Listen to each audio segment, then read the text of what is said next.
Hola a tots i totes! Sigueu benvinguts a Orienta't, el teu canal d'orientació educativa.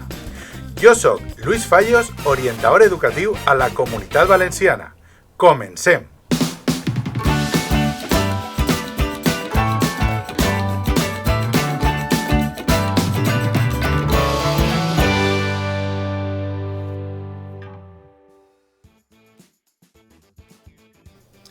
Hola a totes i tots! Avui us presento un vídeo dirigit al professorat.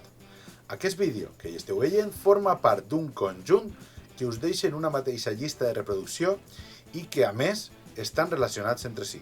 En aquest primer vídeo parlaré de la inclusió des de la normativa vigent, els principals conceptes i altres aspectes que cal tindre en compte al sistema educatiu de la nostra comunitat.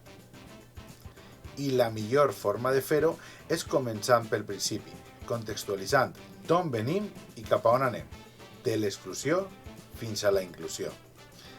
Des del punt de vista històric, us presento una cronologia de les principals lleis que han anat configurant el nostre sistema educatiu i el seu model pel que fa a l'atenció a l'alumnat amb necessitats específiques de suport educatiu. Com podeu veure a l'esquerra, abans de la Llei General d'Educació del 1970, l'alumnat amb discapacitats, generalment, es trobava exclòs, fora del sistema educatiu ordinari. Amb l'arribada de l'LGE, al 1970, arriba un model anomenat segregador, ja que crea els primers centres d'educació especial per a l'alumnat amb discapacitat i ofereix una resposta educativa organitzada però fora del model ordinari, és a dir, educació sí, però en centres diferenciats i separats. Serà amb l'entrada en vigor de la LOCSE a 1990 quan trobarem un nou canvi del paradigma, la integració. En aquest model, l'alumnat amb necessitats educatives especials rebrà atenció als centres ordinaris, però de forma diferenciada, és a dir, no estaran inclosos.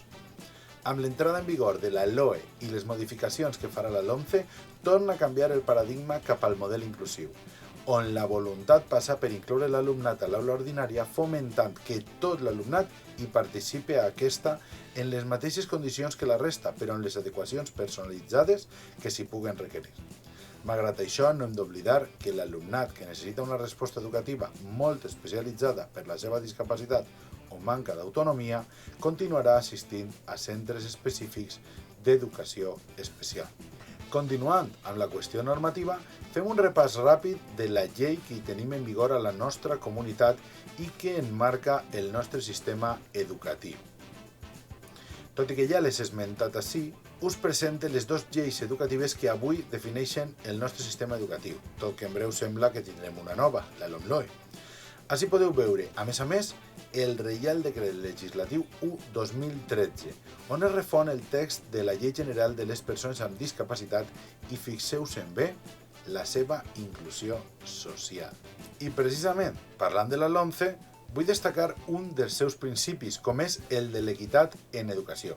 L'equitat ha de garantir la igualtat de drets i oportunitats, la no discriminació, la inclusió, l'accessibilitat universal, alhora que actue com a element compensador de desigualtats amb especial atenció amb aquelles que s'hi deriven de discapacitat.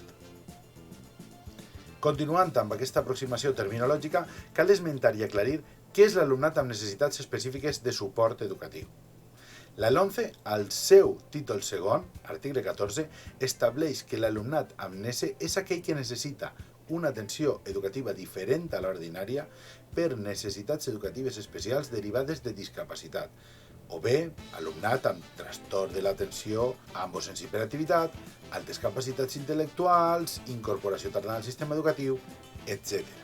D'altra banda, pel que fa a la compensació de desigualtats, aquestes també han de compensar-se des de l'àmbit educatiu, tant si aquestes són produïdes per factors socials, com econòmics, culturals, ètnics o d'altre tipus.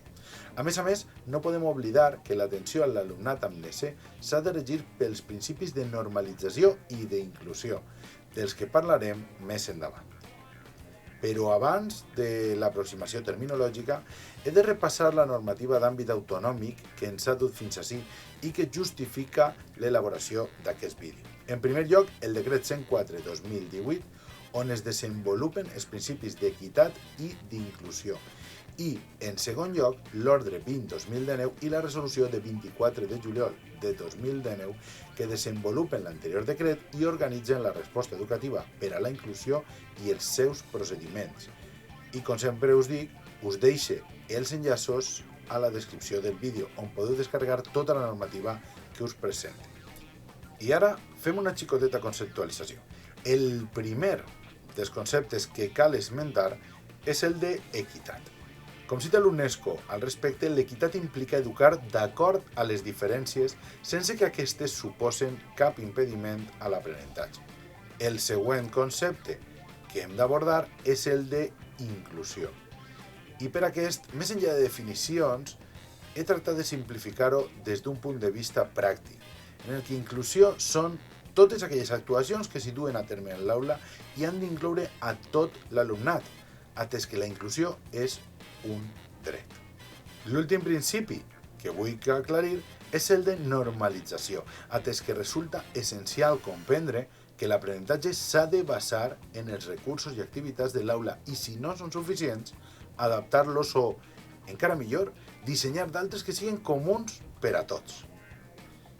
I amb aquest recorregut històric, normatiu i terminològic finalitzem aquest primer vídeo del camí cap a la inclusió.